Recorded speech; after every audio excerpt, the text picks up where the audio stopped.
Başlarından müncözmən sonrası sizə Allah Teala'dan haqq olan təqva ilə qorxmağı nəsihət edirəm və Xalqı Rahimahullahın hədis əhlinin şərəfi kitabına davam edirik və müəllif Rahimahullah növbəti babı Peyğəmbər sallallahu aleyhi ve sellemin sözü ilə başlayır və Allah Resulü buyurur ki, "Sətəftəriq ümmeti alə neyyifin və 70 firqatan." Ümmətim 73 firqəyə bölünəcək və ümmətin parçalanması, ümmətin bölünməsi Peyğəmbər sallallahu aleyhi ve sellemin zamanından artıq xəbər verilmişdi. Baxmayaraq ki, həmən zamanlarda insanlar bölünməmişlər və parçalanmamışlar. Yəni firqələrə ayrılmamışdılar. Bir ümmət, bir cəmaat, bir dəstəkdirlər. Və bu da nübüvvənin, Peyğəmbər sallallahu aleyhi ve sellemin sözünün, yəni vəhyin Allahdan gəldiyinə dəlalət edir. Çünki insan bilə bilməzdi ki, ümmət nə qədər, bu qədər çox sayılara parçalanacaq, yoxsa yox. Çünki heç bircə dənə də olsun firqə və yaxud da bir cəmaat və yaxud da bir bidət yox idi. Və Ənəs ibn Məlikin radiyallahu anhunun rəvayət etdiyi hədisdə Peyğəmbər sallallahu aleyhi ve sellem buyurur ki, "İftaraqat Banu İsrail alə 71 firqatan." Banu İsrail, yəni Yahudilər 71 firqəyə, 71 cəmaata, 71 dəstəyə, 71 batil qola bölündülər. Və Nəsara alə 72 firqatan. Nəsranilər isə 72 firqəyə, 72 qola bölündülər. Və sətəftəriq ümməti alə 73 firqatan. Və mənim ümmətim isə 73 firqəyə bölünəcək. Və mənim ümmətim isə 73 firqəyə bölünəcək və onu göstərir ki, müsəlmanlar, Yahudilər və Nəsranilərdən çox parçalanırlar. Müsəlmanlar təəssüf olsun, Yahudilər və Nəsranilərdən çox parçalanırlar və Peyğəmbər sallallahu aleyhi ve sellem buyurdu ki, "Kulluha finnər illə firqatan vahidətun və ya vahidətən." Və onlar hamısı oddadırlar və yaxud da onlar hamısı oddadırlar, yalnızca biri istisna olmaq şərti ilə. Və həmçinin də bu hədisin müradif olaraq və yaxud da bu hədisin cənib olaraq Ənəs ibn Məlikdən radiyallahu anhudan rəvayət edən hədisdə isə Peyğəmbər sallallahu aleyhi ve sellem Bənu İsrailin və həmçinin də kitab əhlinin, yəni Nəsranilərin parçalanmağını dedikdən sonra və buyurur ki, mənim ümmətim isə 72 firqəyə ayrılacaq.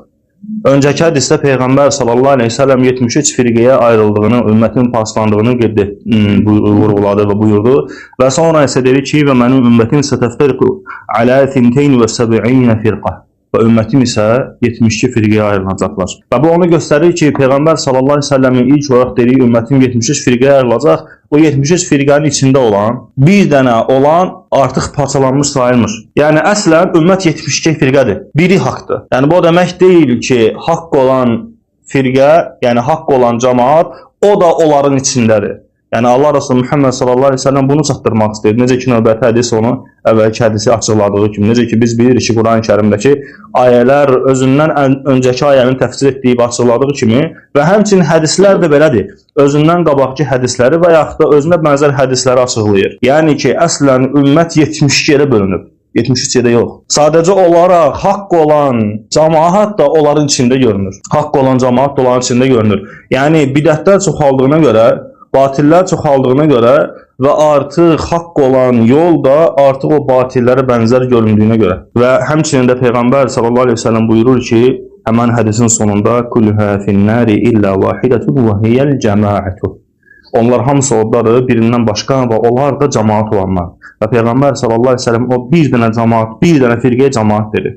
Və fikir verin, 72 İslamda 72 dənə firqə cəmaat adlandırılmadı, yalnızca haqq üzərində sabit olanlarsa cəmaat adlandırıldı. Yəni bu da onu göstərir ki, Əhlüsünnə və Cəmaə sözündə olan məqs, yəni qəsd, insanların bədənlərinin bir-birlərinə yaxın olmağı demək deyil.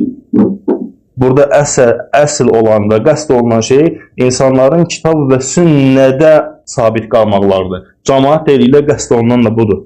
Onların yəni bir-birlərinin yanlarında olmağı deyil. Çünki İslam dininin içindəki bütün firqələr hamısı, namaz qılanlar, oruç tutanlar, həcc eləyən, zəkat verən və s. İslamın müəyyən şüarlarını yerinə yetirənlərdirlər əslən. Və onlar da namazlarında bir-birlərinin yanında dururlar və namaz qılırlar. Hətta nə qədərləri gündə 5 vaxt namaz qılırlar. Və əhlüsünnə kimi namaz qılırlar və s.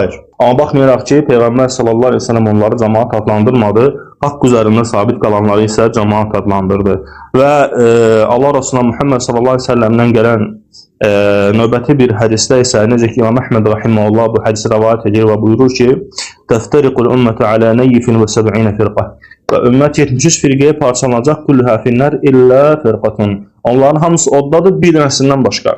Və diqqət yetirin qardaşlarım, Peyğəmbər sallallahu əleyhi və səlləm buyurdu ki, onlar oddadırlar, yəni cəhənnəmdədirlər. Və biz bilirik ki, düz İslam dinində bəzi firqələr var, təkfir olunur. Elə firqələr var ki, yəni bidət firqələr var ki, onlar əhlüsünnə etiqadından kafirdirlər. Məsələn, Qulat qədərlər, adi qədərlər yox. Qulat qədərlər. Məsələn, Qulat qədərlərə görə Allah qafildir. Əuzu billah. Allah xəbərsizdir. Bir şey olur, olduqdan sonra Allah onu bilir. Bir şey olmamışdan qabaq Allah onu bilmir, xəbərsizdir. Yəni kitab və sünnəyə tam olaraq müxalif bir qövmdür. Yəni bunlar əhlüsünnə etiqadına görə kafirdirlər. Amma Peyğəmbər sallallahu əleyhi və səlləm burada buyurdu ki, hamısı oddadır. Və bu da onu göstərir ki, əhlüsünnənin mənhəcindən təkfir məsələlərində bir kəsin oda düşməyi ona kafir olmağı demək deyil. Çünki nə qədər firqələr var ki, onlar kafir deyillər, onlar bidətçidirlər. Çünki əhlüsünnənin etiqadına görə bidətçi kafir deyil. Əgər onu bidət İslam dinindən çıxartmayıblar. Hətta xavariclərin nə qədər qismləri təkfir olunmadı. Hətta onlar sahabeləri öldürdülər. Sahabeləri öldürən xavariclər danışırlar. Tabiinləri öldürən xavaricləri və xeyr əhlini öldürən xavariclər belə təkfir olunmadılar. Amma Peyğəmbər sallallahu əleyhi və səlləm buyurdu: "Kulluha finnar illə firqatun." Onlar hamısı odlar, yalnızca bir cəmaat istisna olmaq şərti ilə. Bu da onu göstərir ki, onlar bidətlərinə görə oda girəcəklər və hər oda girən də kafir deyil. Necə ki, bəzi bidət əhli ayəni, Allahın ayəsini, Allah Taala'nın kitabının ayəsini namaz qılmayanların kafir olmağına dəlil gətirərək buyurur ki, sizi səqərə salan nə oldu? Onlardan cəhənnəm əhlindən, oda əhlindən soruşulduğu zaman onlar deyəcəklər ki, "Qalu lam nakum minel musallin." Onlar deyəcəklər ki, biz namaz qılanlardan deyildik. Yəni bu ayə ümumi ayədir və bu da əhlüsünnənin mənhəci artıq məsələləri izah eləyir və çünki ayənin sonuna baxsaq, növbəti ayəyə baxsaq Allah Teala buyurur ki, o cəhənnəm əhli həmçinin deyəcəklər ki, "Qalu lam nakun nut'imul miskin." Biz də həmçinin yetim yesirik, yəni miskin, ehtiyac sahibini yedizdirənlərdən deyildik. Yəni bugün hər hansı bir müsəlman hər hansı bir acı yedizdirmirsə, o da girə bilər, amma ona da girməyə onu kafir eləməyəcək. Və həmçinin Peyğəmbər sallallahu əleyhi və səlləmin sözü ki, onlar hal kulluha finnar illa firqa.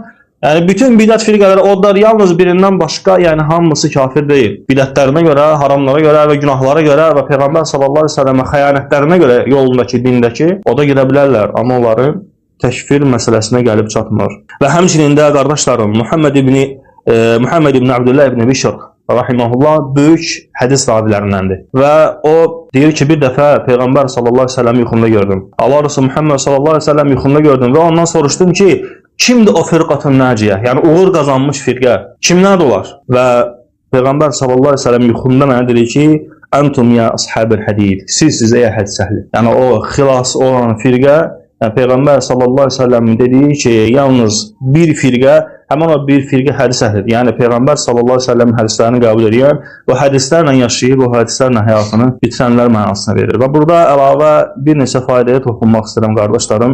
İnsan sevdiklərinin yuxusuna görür. Necə ki, ac yuxusuna yemək gördüyü kimi, susayan yuxusuna su gördüyü kimi. Və insan nə qədər bir kəsi, bir şeyi çox sevirsə, onun yuxusuna görür. Və həmçində əksi nifrət etdiyini də. İnsan həm ən çox nifrət etdiklərini, həm də çox sevdiklərinin yuxusuna görür. Amma sənə lazım olmayanları sənin yuxunda görmürsən. Hətta onun əsərini, hətta əlamətlərini belə yuxunda görmürsən. Amma insan sevdiklərinin yuxusuna görür. Və bu da alimlərin sifətlərindən, mühəddislərin, xüsusilə də hədis əhlinin sifətlərindən idi. Çünki onlar Muhammed sallallahu əleyhi və səlləmi hər şeyləri ilə və hər bir varlıqları ilə sevənlər idilər. Ona görə də sevən sevdiyinin yuxusunu çox görür. Və bu da əlavə faydalardandır qardaşlarım. Və həmçində Muhammed ibn Bishr rahimehullah küfəli idi, mühəddis idi və hədis elmində hafiz sayılırdı. Çünki hər bir mühəddis hafiz sayılmır. Yəni hafiz, yəni bütün raviləri tanıyan, laf çox raviləri tanıyan və hədislərə tam olaraq hökm verməyi bacaran alimlərə deyirdilər. Və qardaşlarım, bugünkü dərsimiz bu qədər. Əncin Allah bilir. Və sallallahu alə nəbiyyina Muhammedin və alə alihi və sahabətihi ecmaîn.